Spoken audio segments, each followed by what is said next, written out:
Welcome to the Wellness in Asheville Podcast, where we shine a light on the people, practices, and places that make this city one of the most inspiring wellness communities in the country. I'm your host, Travis Richardson, founder of Be Well Asheville, your local news source for health, wellness, and community events. In this episode, we explore the restorative power of sound with Dawn Sagonias, founder of Sound of a New Dawn and Inner Wolf Retreat Space, a lifelong musician and experienced facilitator with roots in biology, yoga, massage, vibrational medicine, and Dawn even has her MBA. She creates an immersive space that reconnects people to their inner harmony through gongs, bowls, and sacred sound. You know, I've actually personally experienced Dawn's work, I think around three times now. And there's a reason I keep going back to her. I mean, there's a lot of sound healers out there, and kudos to all of them because we need all of your work. But I just have a personal connection with Dawn. It's like I feel like her presence, the connection that she gave me, especially on the first time I had a healing with her, was important for me. And I feel like the music that she makes is really healing for others as well. And so what I loved about this particular episode, more than even just the content, and we talk about how sound is healing, but the connection that you can feel when you're listening with that we have, her and I.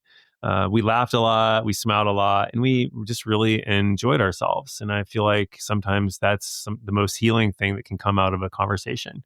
Not so much the words that are spoken, but the vibration of those words, kind of in tune with what this episode's all about, actually. But I hope that comes through for you today. A lot of us listening to this right now are feeling a lot of things. World not only has constant distraction, I hope this is a good one, by the way, but the distractions are becoming pretty dang frequent and pretty dang disturbing, to be honest.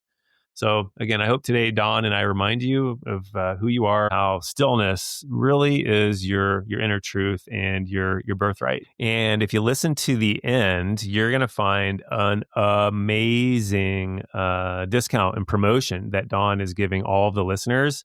Let's just say that it is not 10, not 20, not 30, not 40% off something. It might be even higher. So you're going to want to listen to the end and get that. If you don't, it's on you. Okay, so today we have Dawn Sagonias here to talk about all things related to sound healing and a lot more. Dawn, welcome to the show. Thank you so much, Travis. It's such a delight to be here with you. Yeah, it's nice to have you. I have benefited so much from the experiences that I've actually had at your space. One of the very first sound healing experiences I had was with you. And I just wanted to say thank you right off the bat for being such an amazing practitioner and servant in the way that you are. Thank you. I really appreciate that. And I'm so glad I got to showcase sound healing to you for the first time. That I think that's important. And Absolutely. I'm glad to know that. Yeah, glad I got you hooked. you did. And then every time I see you, even at the networking events, I'm like, okay, I just need to make a plan to go back out there to experience it yet again. Yes, please. So tell me, how did you get into sound healing? I mean, you've got such a setup, and you've got 2 locations that you practice out of, right? Tell me about that. Well, a little bit of my background, as I find every sound practitioner is a little bit different. And so our personalities and background come through in our practice too. So I grew up here in Asheville, and I have been away for about 20 years and came back a few years ago. And so in growing up, I've studied music since I was a child, and I've also loved studying science and spirituality. So I feel like a lot of what I'm doing now is all of these coming together into one. And so early on, in playing music and studying music, I started thinking and feeling, how come I feel different ways when I hear different types of music? And so I worked with a music therapist to learn more about biofeedback and how to measure that with people, do my own little science project on people. Nice, nice. And measuring heart rate and blood pressure, and while people listen to different types of music and sound. And then I went on to study biology and the brain and have a biology degree, and also have studied abroad a lot and learning about different cultures and spiritual traditions, and then went to practice massage therapy for 25 years, which I saw a common theme with everyone, as us as humans. And I started wondering, how can I get in here and massage people's brains? Mm, And in studying yoga and meditation, that's where I learned more about sound healing and how I realized we can utilize sound to massage our brains. yeah. And so I love to focus on that as my approach to sound healing. I love to make a really relaxing session so that people can reset the nervous system and enter a healing state that your body can heal itself. And I love an approach backed by science, and a lot of these big time researchers like Tom Kenyon and Joe Dispenza, Jeffrey Armstrong, that are all utilizing these methods as well as intention. Right. I don't know if you know this about me, but I studied over at the Robert Monroe Institute it's in Virginia, and they do. This is actually about like 30 years ago. I was really, really young. Saved all my money up, like actually for like 2 or 3 years, and they do binaural beats, and they study consciousness. And for the listeners, Robert Monroe is really deep into conscissness, and he would essentially go out of body and have all of these experiences and like crazy, crazy things. But he was very and is very well respected in the community, in this community, because he took a scientific approach to it, and he was hooked up in the lab, and he basically reverse engineered all of these altered states so that he could induce those states in people by putting the right frequencies into the brain. And so for me, I mean, that was like 30 years ago, and I hadn't done anything with sound healing since. So when I came to your session, I was like, oh, I'm back into sort of like that whole space. Have you heard of the Monroe Institute?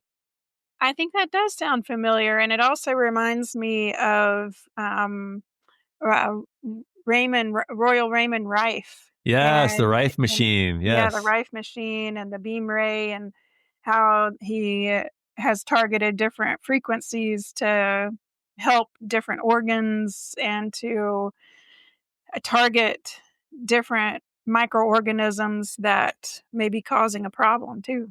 Yeah, yeah. So, so interesting. So, what is it, do you think, about sound that is so healing? Well, I love that you have had that experience at Robert Monroe's, and that must have been really transformational early on too. And what an experience!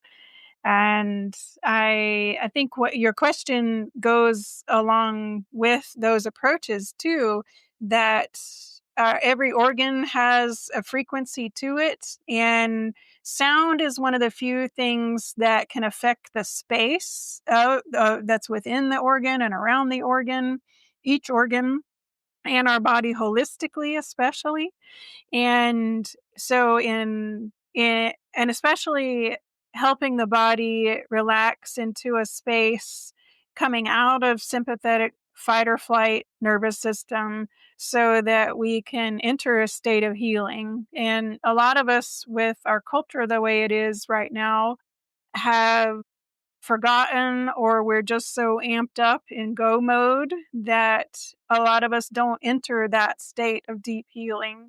Sure, we may lay down and fall asleep, and we hope that that's doing it, and maybe our body is still in fight or flight even when we sleep. And Or how do we wake up in the morning? Do we reach immediately for for our devices and amp up our bodies in that very special in between consciousness time right when we wake up? And also with sound healing, we're not everybody is into it yet. But I mean, not the sound healing part, but if not everyone is into healing themselves yet. But I think that sound healing offers that. I think a lot of us, and throughout history, people can tend to look outside of ourselves for something to heal us.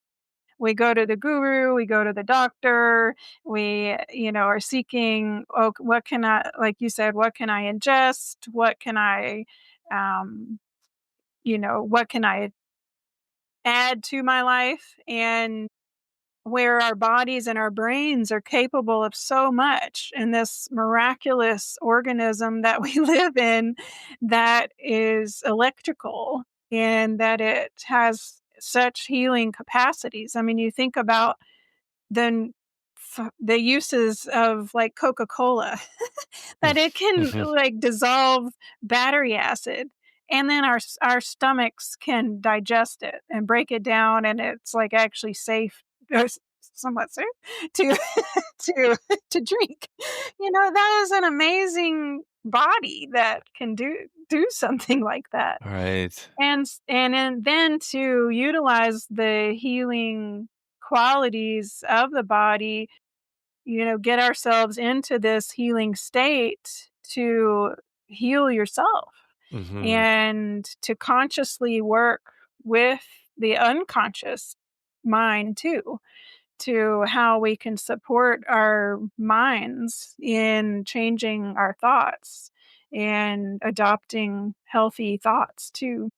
So, yeah, and as I think about sound healing, what it's really doing, I mean, you've got a couple aspects. Okay, you've got the one, which is the mechanistic action, which I would call it, which is the sound waves actually interfacing with the cells, the water in your body. So there's one.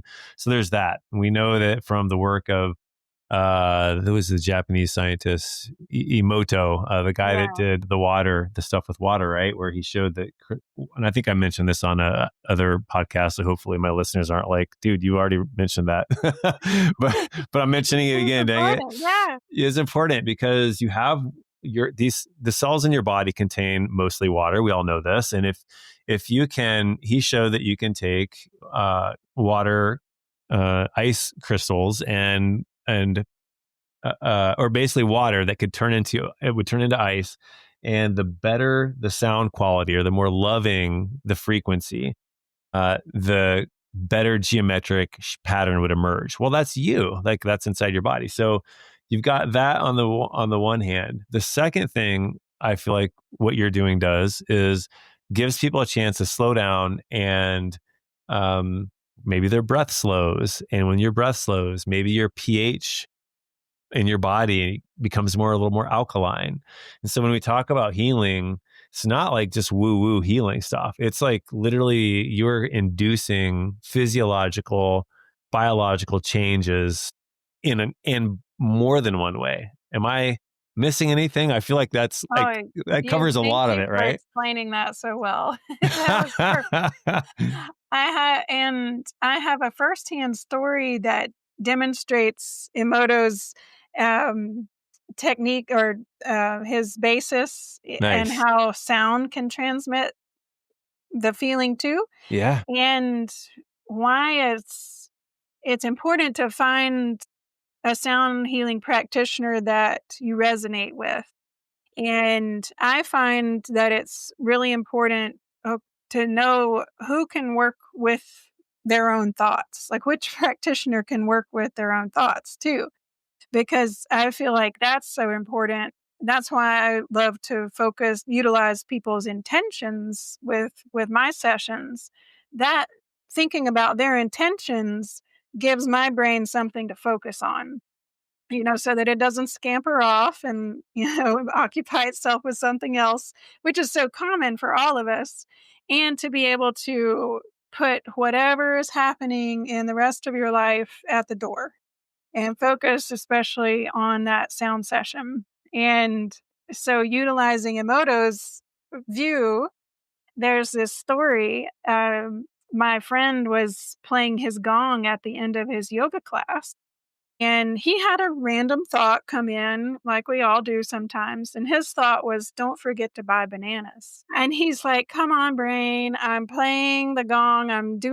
Finishing the yoga class. We're getting to that. And so he's like, he finishes his class and he goes to the grocery store and he sees every member of his yoga class there, and they're all buying bananas.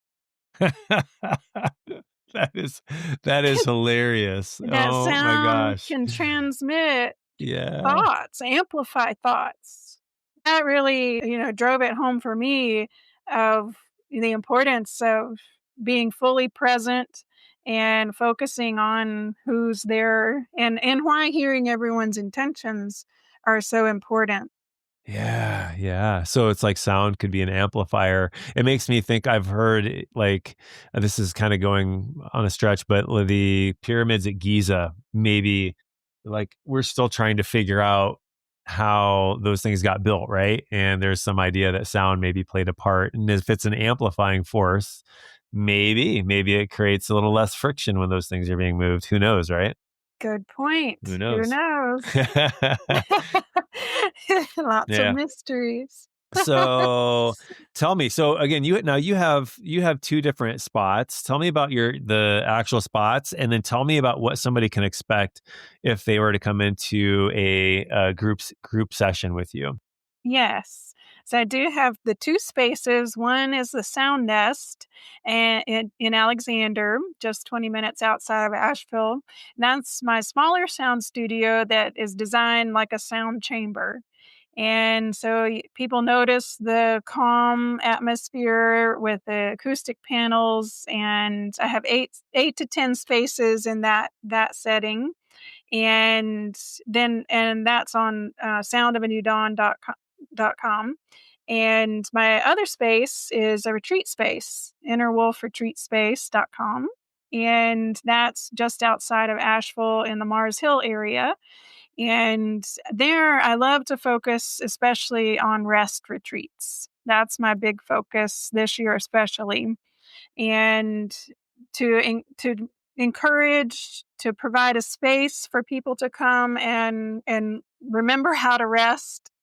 And it's been really amazing to watch I've focused on women's retreats this year, and to watch the women arrive pretty strung out, wearing their shoulders as earrings, eyes a little too wide, maybe they're a little snappy and irritable. And and over the course of the weekend, you see, wrinkles and tension drop away, the shoulders relax. They look entirely different than when they arrived. And it's like watching water be poured on a dry plant and it coming back to life. And to some extent, that can also happen in just one session at the Sound Nest, too. I love to focus on teaching people how to remember that feeling that you have at the end of the sound session, to remember that calm and that peace, and especially to how to have greater ease in your life as by taking a break, how to have greater ease with what's going on in your life. So I love to customize and tailor each session and to really hear where people are. I feel like that's a really important part of my sessions, because we can't just shove whatever's happening under the rug and go straight to joy. We've all tried that. Yeah, yeah. And that, all of that factors into our session. But I love to bring in the intentions and really encourage people to work with their intention while they're in the theta brainwave state, just like you do with yoga nidra and other practices, meditation, and getting into the theta brainwave state.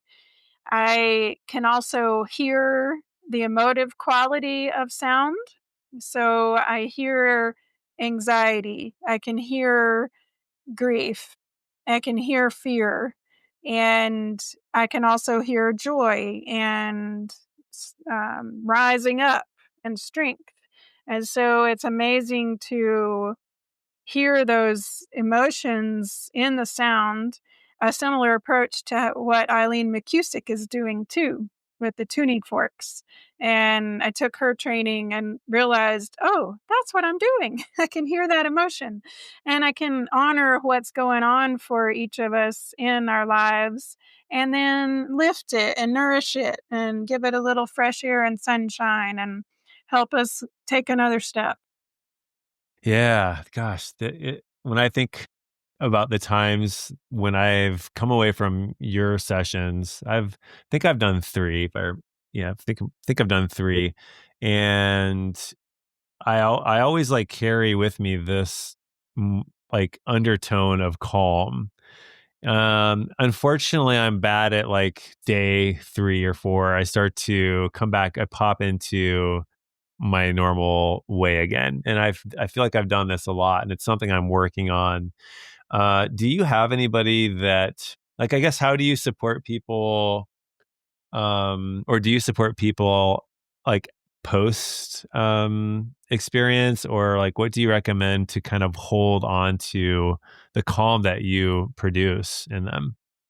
Good question. I love to I love to encourage people to come weekly for a Hmm. time, and there are some folks that have been coming weekly for over a year now too, Wow. especially to work with pain that they're in and health conditions.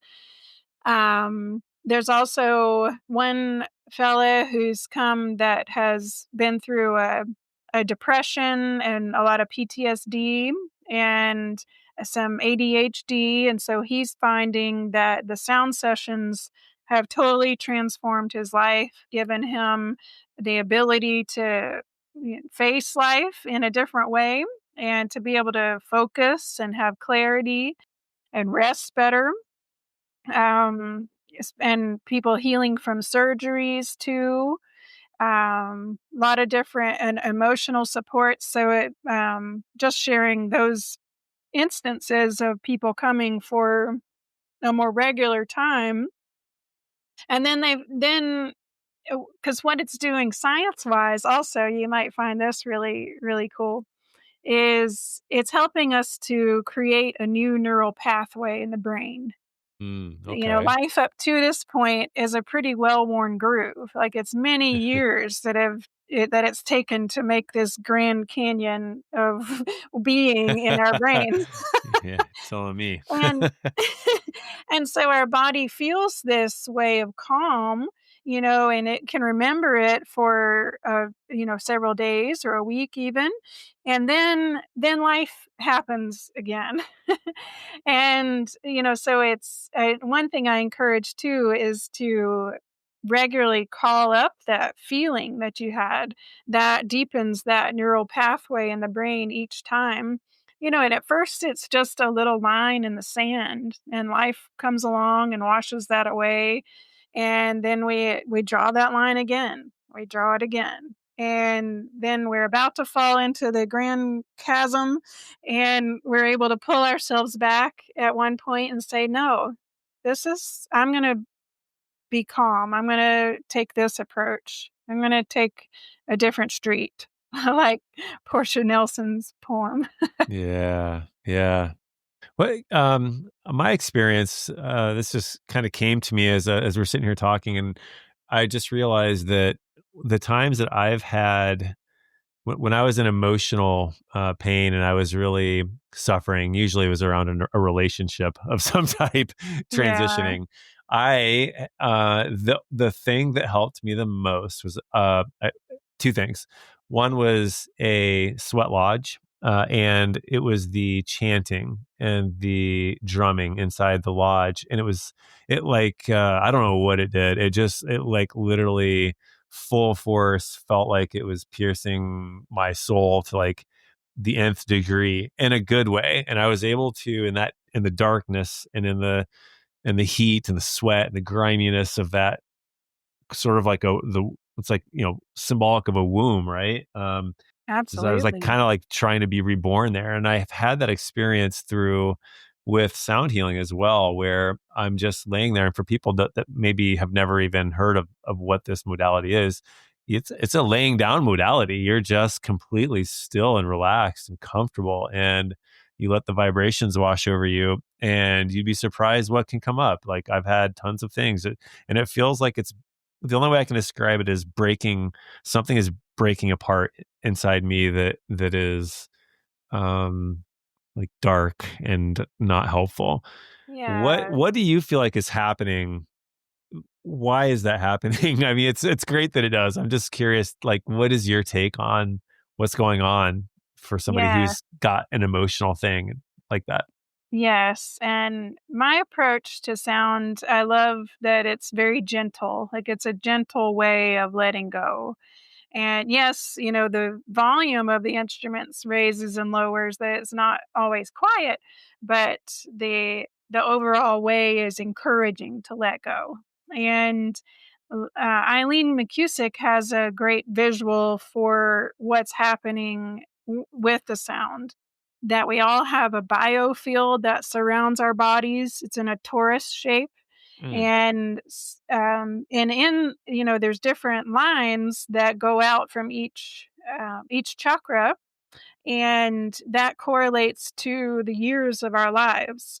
That close to our body is around how old we are now, or is how old we are now, and then out like 8 feet from there is gestation and birth. And so in each area there, our field holds memory too. And so that's where our experiences can be kind of packaged up, whether we're conscious about it or not, that, maybe life was overwhelming at one, in some plot twist of life. And we might have said, well, uh, I'm focusing on this, I'm giving it its time for healing, and life is asking me to keep going. So I'm just going to package this up, put it away, and maybe I'll get back to it if I know how. Or we just, can't work with it at all at that time. And so sound comes along and it meets up with that little pocket of stuck energy, and it just sits there and hangs out, and it's like a friend, and massages it, and then slowly that energy dissolves and can come back to the body for circulation again. Energy never created nor destroyed, but sometimes it gets stuck. yeah, yeah. And energy, it's like it feels nebulous, but it really is the cell. I mean, it's we lock this, what you're calling energy, into our cells. I don't know if there's even. I mean, we're talking about, I guess, the unseen energy, right? We're talking about the stuff that the ancients talked about, like with the chakras and the meridian lines, and we're basically freeing those up. When I said breaking things apart, I kind of felt like that's what it was doing. It's more like not necessarily breaking. That's kind of a more of an aggressive term. More like clearing the channels, clearing the Yeah. way. Yeah, and to your point, sometimes, even when our hearts break, and or in a sound session, if you have an emotional release, like that could be a breaking open too. And even when our hearts break, then something else comes in. Greater love can come in. Maybe that's why our hearts break, is like that was love that was too small. Yeah, And to yeah. break it open to hold a greater form of love. Yeah, totally. How do you take care of yourself? You're doing all this work for others. I mean, anybody who's been in the service to others business, especially you talked about being a massage therapist for 25 years, like that's a lot of service to others. What do you do for your self care? Time in nature, meditation, chanting, singing especially is so helpful, and playing my harmonium, Yeah. and, um, yeah, a meditation practice, and there's days I need to have at least 2 or 3 days a week that I don't leave the retreat space. Mm-hmm. Mm-hmm. That's where I live, and so I just need that time to not go into town or to not Yeah. have any appointments and to be with the land and renew and just to calm my nervous system too. Especially then that helps me be more present with everybody from there. I'm curious, how do you negotiate the business side of things because with like the calming, the self-care? Because I've always felt like it's so opposite sometimes what we need to do for our business lives. And I'm always trying to bring that into balance and take, of course, the calm and these things. But when you're sitting in front of a computer and your website is not behaving, do you find that I guess when I'm struggling, it's because I'm taking an energy that is like a bit of a mismatch. Do you ever find that your nature is a mismatch for like the business side of things, or are you totally in congruence with that?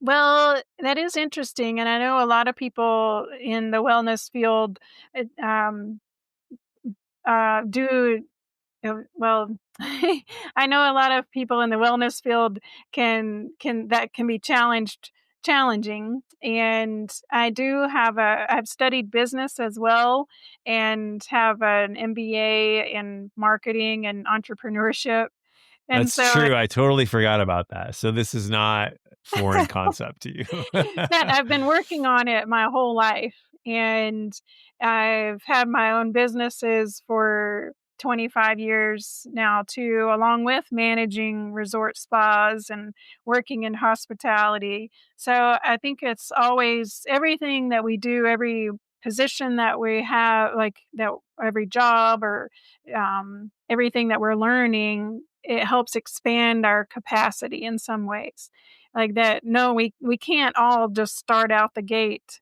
with knowing everything.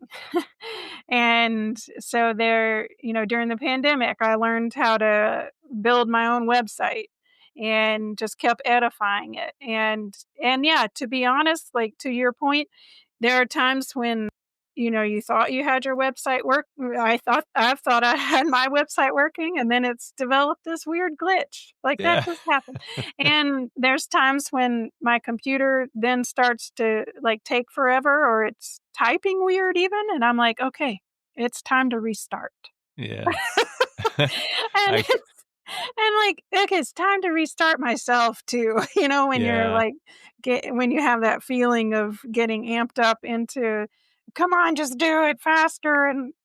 Yeah. And then Yeah. it's a good time to just remember that to take a break. And I think what I'm really focusing on in my life right now of how to practice what I preach is that it in really embodying that knowledge that the to-do list is always going to be a refilling to-do list, and to make time to create time for what's really important. Yes, all those tasks are important, and to create time for being with those that you love and with the friendships that are edifying and reciprocal and life-giving to each of you, and doing this, taking the time for the self-care, and and knowing that the to-do list will always be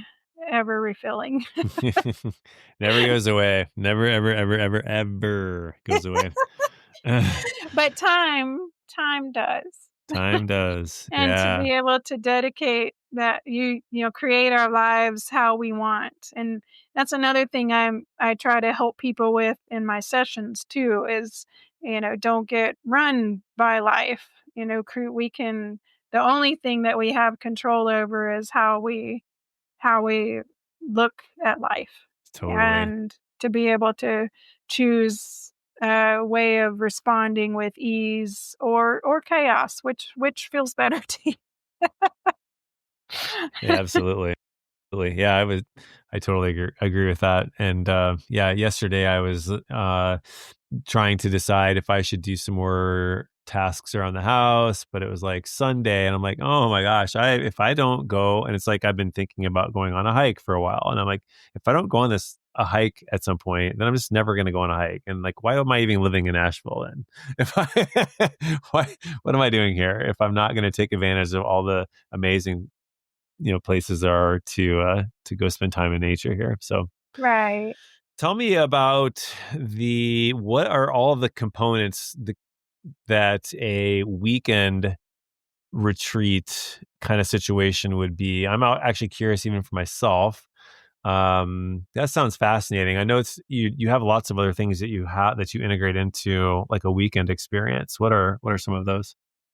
Yes, a daily sound session at the foundation of it all, and even each sound session is different depending on who's present, and of course, if you're going through a whole weekend with the same group of people, it's really special, and it the the progression of the sound sessions change over the course of the weekend too.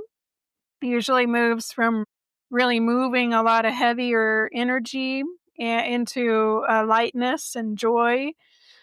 And then I also love to utilize yoga nidra as a way of relaxing us in an embodying technique. The inner wolf is on a beautiful nature property, so I love to have everyone be really close to nature and time in nature. I My mother and I make a lot of really nourishing food for the retreats, That's and it's nice. sweet to have her. She's like joy incarnate, so it's sweet to have her be a part of it. And I also build in uh, a rest afternoon free time. And I love to not only take people through a peak experience of the weekend I also utilize things like fire ceremony, water ceremony, cacao ceremony to help transmute energy and letting go and calling in. And I don't want to leave people on a high. I want them to have a peak mountaintop experience, but I don't want to just leave them there alone. And so I build in a free time afternoon and really encourage people to become the witness of their thoughts with that. Of like, okay, notice, do you find yourself saying, oh, I've got 4 hours. I could go into town. I could do this. I could go ahead and get this. I could go on a big hike. I could call this person. I could call these 10 people. I could, do some business work. What does the mind tell us to do? Because that's what comes in the rest of life when you're at home. You have this free time, or you hope for free time, and then what do we fill it with? What does our mind tell us?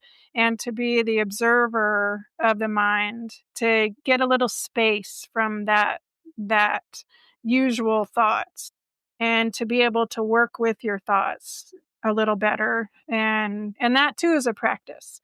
And I love to build that as part of my retreat experience too, to be able to be a support to the everyone once they're back home too. Mm. For people who might find meditation challenging, I think I was talking to another practitioner recently about this idea of like stepping your way into meditation and finding modalities and techniques that condition you so it's not so if you've got a mind that's constantly racing, meditation is painful and most people Oh yeah. just give up right away, right? So I feel like sound healing and going to like if somebody's listening to this and you want to try it out, like I would go try out one session and see how you like it, and work your way up maybe to like a more longer, like a retreat, like a 3-day retreat like you offer. And with the intention, if you have it, for using that as a springboard into maybe a meditation practice, if that's what if that's what you've been thinking about, because there's a lot of benefit to that. But it's hard to just go from like 0 to 100, right? you, Yes, you need so something in true. between.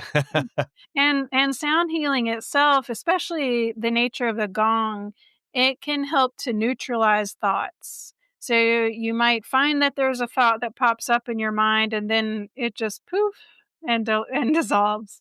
And I love to encourage people to know that you lay down, you're going to lay down and relax. And oftentimes, I can't tell you how, like you probably saw this too when you were doing massages, like people are relaxed and it's amazing the crazy stressful things that our brains come up with when we're relaxed. That's insane. And Yeah. and to be able to know that, okay, this is, say if your brain fires up in a sound session and tries to tell you all these things to think about, or in your meditation, to work with your brain as a part of you, like internal family systems, and that part of our brain that wants us to be productive, wants us to be on, is just a part of us, and to acknowledge it. Thank you, brain. Thank you, part. I know you're just trying to keep me going. That's valid. I'm gonna come back to that. Right now, we're just gonna relax. and Right. and I think that helps the brain to calm down. And sometimes in meditation, I've been meditating and I've had a thought, and I'm like, go check that candle. And I'm like, "Come on, brain. It's okay. We're gonna sit here." And then it's like, "Go check that candle." And I'm like, "Okay, I'm gonna go check that candle." And I go in and there's like something about to fall onto the candle. And like if I hadn't have listened to that intuition, something, could have happened. But, and I know some speakers and pastors that they'll have a pen beside their meditation cushion and have, divine input come in during your meditation too. That it's a way to, cleanse and receive clarity too. And that can happen in the sound sessions too. A way to be able to work with our minds and know that, we're not going to be able to have it be quiet all the time, because that's the focus. That's the job of the brain, is Right. to make thoughts. Right. And as much as we can integrate slowing and creating space in between our thoughts during our day, I think that's the main thing. And there are ways to do that. You can make a habit of doing it. Like one of the things I like to do is to just like before I get into my car, I sometimes will just stand, take a breath. And people might think it looks weird because you literally are like, what is that guy? What is that guy just standing outside of his car for? But I'm like literally just like taking a breath, That seeing or so you can do it with any time you enter the house, right? You can just wait a minute, take one breath, get really conscious, get really present, and then go in that's and just beautiful. remember to do that. That's a good way to be present. I love Oh, that. hey, I don't do it all the time. I'm a work in progress there, but it Are is, we all? yeah, Well, I wanted gosh, to say one other aspect of meditation that I utilize in my retreats, especially, is, because, especially for a person that meditation is new for, that there are, like you said, there's so many different types of meditation. And so for my retreats, I love to choose specific meditations that help support what everyone's, everyone's expressed that they want to focus on. And I love to utilize Kundalini meditations, and especially, because they have a mudra, like a hand position, they have an eye focus. There's usually a mantra. There's a way that you sit, or, hold your hands or hold your body. And doing all that occupies the brain. And so it's easier when it has many jobs to do like that, to you notice easier when the mind has scampered off, or it can't as much. It's being occupied to do all those things so that you can find a space within all of that. Yeah, right. That's so true. Well, is there anything else you'd like to share with the audience today? I know you've got some really awesome offer, actually. Anything else you'd like to discuss? Yes. Well, I also wanted to thank you for all that you're doing in this community. I think it's really beautiful to witness what is happening in the networking events and these podcasts, especially of how you're being really instrumental to bring the wellness community, the wellness practitioners together. I think there, even in the wellness community, there's been a lot of competition even. And so I think witnessing what you're doing of bringing everybody together helps us remember, okay, a networking event isn't just to get more clients. A networking event is for us to help each other. How can we help Hmm. each other? How can we Hmm. come together? And how we're creating events together, and sharing of ideas. That I think it's really beautiful, and what you're doing is changing the wellness community in Asheville for the better. Oh, Yeah. wow. Thank you so Thank much. It's you. like one of the most amazing things anybody said to me so far since I've started this. So really, really do appreciate that. And yeah, I think we'll see what, there seems to be, there's a demand for it. It seems to be that people want cooperation over competition. And I always say too, if you had, if you looked at an average person's bucket of money living in Asheville, how do they spend their money and what percent of that money goes to the various things?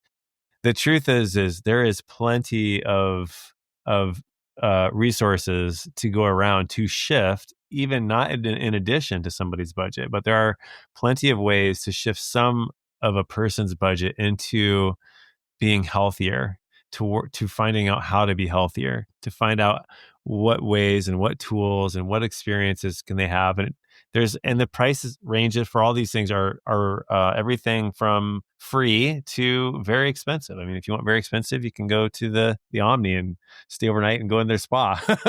you know, Exactly. I mean, that's not my caliber of experience, but hey, for some, that's it. Go for it. It is an amazing spa. Yes, but there's something for everyone in Asheville, Yeah, and there's a practitioner for everyone, and we're stronger together. That's what I know that's for a so fact. So, true. I uh, was also curious what your vision for how your work with the podcasts and the networking events, where you hope wellness can go.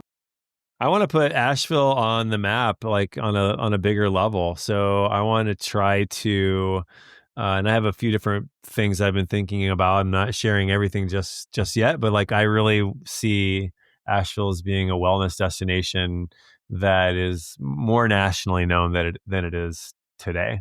And I think there's also some other opportunities with some recent trends to put Asheville on the map. So I'm trying to build something that feels like everyone wants it and everyone wants to use it.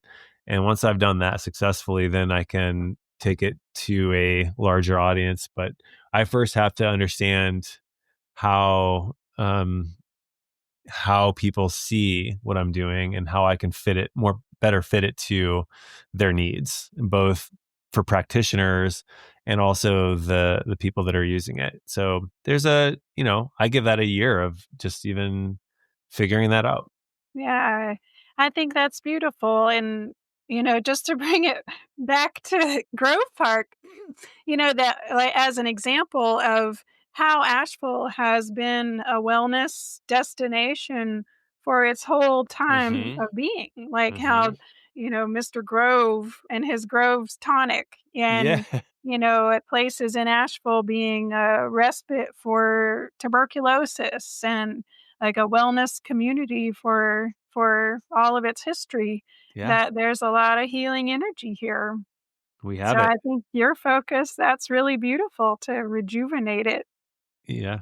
Yeah. Well, we've got the assets in terms of the people, the resources, and like let's just grow that aspect. And I'd just love to see it grow even further. And there's lots of room for that.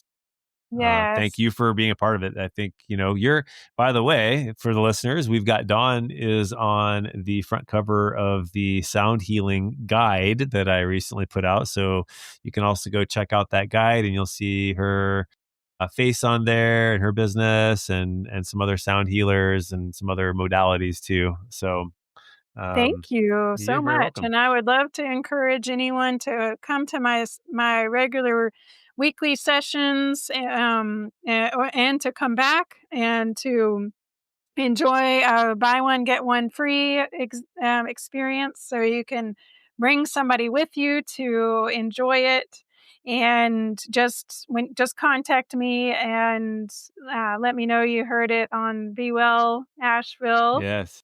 And my websites are soundofanewdawn.com and innerwolfretreatspace.com. And I also, at the time of this podcast coming out, I'll likely have one more retreat for this year in November. And then the dates will be up for next year's retreats. I also have a couple of collaboration events coming up November 1st and November 2nd with two different Heathers. Heather Wright on November 1st on All Souls Day at the Inner Wolf, and Heather Irene Smith at Asheville Community Yoga, where Mm. we'll incorporate sound healing with other modalities too. Nice. Awesome. Awesome. Awesome. Well, buy one, get one is an amazing deal. That's like the perfect opportunity for take your buddy and go experience some healing with Dawn, everybody. I think that's an awesome, awesome offer. And thank you so much for being on the show today, Dawn. It's always lovely to see your face and interact with you. And I hope to see you again in October and beyond as well. Thank you, Travis. Such an honor and a delight to be here on your podcast. Thank you for having me. To learn more about Dawn's work, book a sound healing session, or explore upcoming events, visit soundofanewdawn.com or innerwolfretreatspace.com. And don't forget, new visitors can bring a friend for a 50% off a group sound bath for you and your friend. That is amazing. Please take advantage of that. And if you loved what you heard, please rate and review this show. Your review helps others discover and grow our wellness community. You can catch the next episode while on your way up to visit Mount Mitchell or cruising down I-26 or on your way to catch a nice sunset view over at the Black Balsam Knob. You can check out more Asheville wellness news and events and join our newsletter at bewellasheville.com. Thank you for being the best part of our wellness community. And until next time, be well.